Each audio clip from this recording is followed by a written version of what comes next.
Today's story was written by Reddit user I'm Your Boy.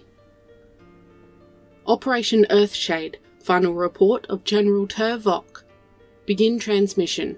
Galactic cycle 8003.45. Sector E-12. Planet 3.0. Earth.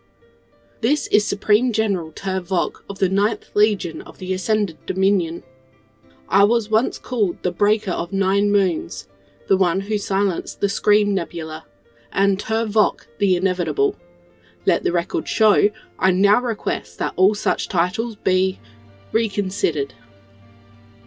We began our Earthshade stealth invasion at 0300 UTC. The humans were asleep. The chaotic internet quieted to a soft humming. Perfect. Our cloaked pods landed undetected. Troops dispersed across global nodes. I had calculated Earth's resistance would be disorganised at best, easily neutralised by phase pulse arrays and nanoblade rifles. And for the first 20 minutes, it was. Then Corporal Vrak's squad, deployed in the dense southern peninsula of the region known as India, sent this final broadcast. Sir, we are seeing a bipedal serpent creature, 20 metres long. No eyes, only teeth. Oh stars, the fangs! Static. A Naga. I cross-verified the image fragments, a reptilian deity myth native to human folklore. Impossible. Our scanners had shown no such species. I dismissed it. Statistical outlier, unregistered fauna. Then the Bengal detachment vanished. Gone. 10 elite stalkers reduced to a pile of flesh and hair. Our medical analysis indicated the flesh was flayed from the bones using a sari pin. That's a human textile fastener. A local informant gasped and whispered Shaktuni. I asked for translation. Widow Ghost, very angry. Sergeant Clickchar refused to descend into South America. The jungle speaks, he croaked. It has names I dare not say. I overrode him. We lost Clickchar. Footage from his armour cam showed something with hooved legs, leathery wings, and a screech that melted comms relays. Cross-analysis, Jersey Devil. We deployed shock troops to Canada. They made it 7 minutes before something ripped the wind out of the very air and froze their blood mid-battle cry. We saw antlers. We saw claws. Wendigo. One squad, desperate to retreat into the waters near Scotland, was torn apart by a shadow beneath the waves. The sonar picked up a serpentine figure 30 metres long. Its eye blinked just once, before it vanished into the loch. Command log, Loch Ness entity confirmed.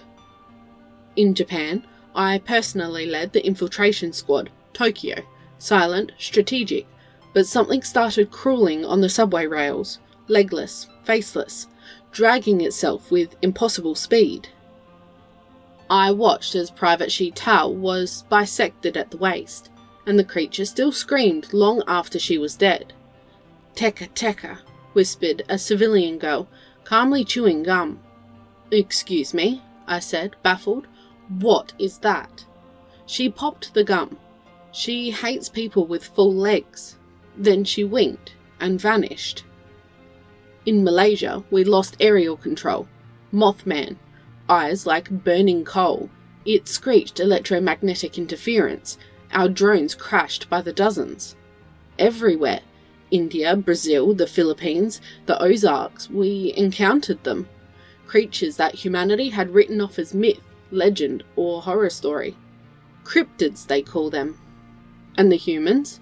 They were annoyed but largely unconcerned. One soldier, a barista I believe, threw a sandal at a screaming Penanggalan, a disembodied floating head with intestines dangling like a grotesque jellyfish, and it ran away. We fired plasma bolts at a cave in the Appalachian Mountains. The cave screamed back. One of our specialists began reciting ancient hymns in a language none of us recognized before her face turned inside out. I do not exaggerate. Her face folded inward like a sock. It was in Kyoto, of all places, that I truly broke. I had tried to take refuge in an abandoned amusement park, hiding among the rust and despair. I thought to myself, perhaps the cryptids only guard sacred lands, temples, forests. Then I saw it. A short, squat biped, with a turtle shell and the eyes of a corpse. It carried a cucumber. A kappa from Japanese folklore. I laughed. A cucumber? A bath-loving goblin? It disemboweled Lieutenant Fraz in 4.3 seconds, still holding the cucumber. "Why?" I screamed into my comms. "Why have we never heard of these creatures?" Admiral Drex, still in orbit, replied, "General, we're reviewing Earth's old data systems. The humans have known about these beings for centuries. There are entire web forums dedicated to them. Sightings, cults, conspiracies, rituals." "And they still live here?" I shrieked. "They sleep next to these things?" "Apparently, yes. Some have even tried to marry them." "What?" "Don't look up Mothman romance Tumblr, sir." I did. I should not have. This species, humanity, has coexisted with these apex terrors for millennia. They build homes on cursed grounds. They joke about demons in the mirror. They summon entities on purpose. They invite horror. One human child saw our cloaked drone, pointed and said, "Is that an alien or a skinwalker?" The other replied, "Who cares? Either way, don't follow it into the woods." The first nodded solemnly. "Yeah, Grandma said the skinwalker once stole her left knee."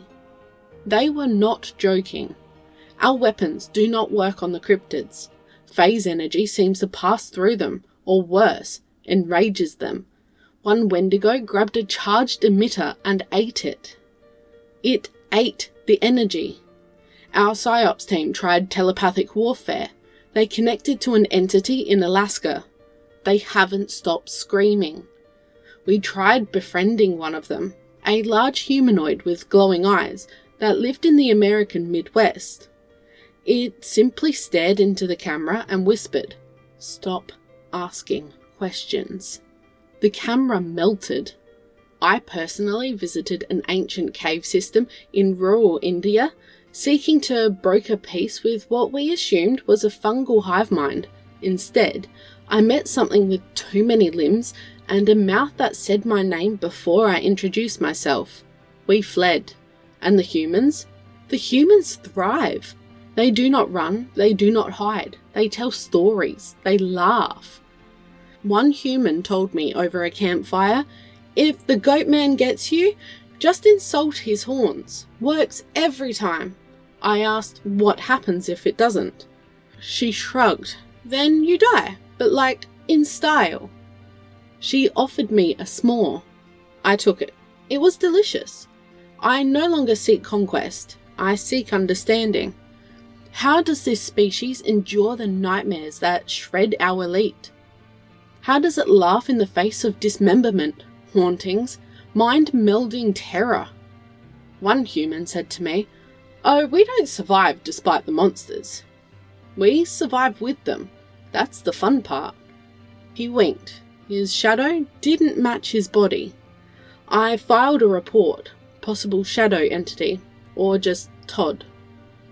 Now I sit here, alone, inside a bunker in Nebraska, a cursed land apparently. My command staff is gone. I think a Mokalema Bembe took them during lunch. I have no plans of returning to orbit. Admiral Drex refused to land after he saw Momo climbing the radio tower. My final transmission. Earth is a horror show with a laugh track. A haunted house with a gift shop. A death world powered by memes and campfire stories. They have adapted not by defeating fear, but by befriending it, mocking it, recording it for a podcast. We are not the apex. We are the punchline. This is Supreme General Turvok signing off, and respectfully requesting asylum. A Penangolin is at the window. It brought cookies. I don't know what that means. End transmission.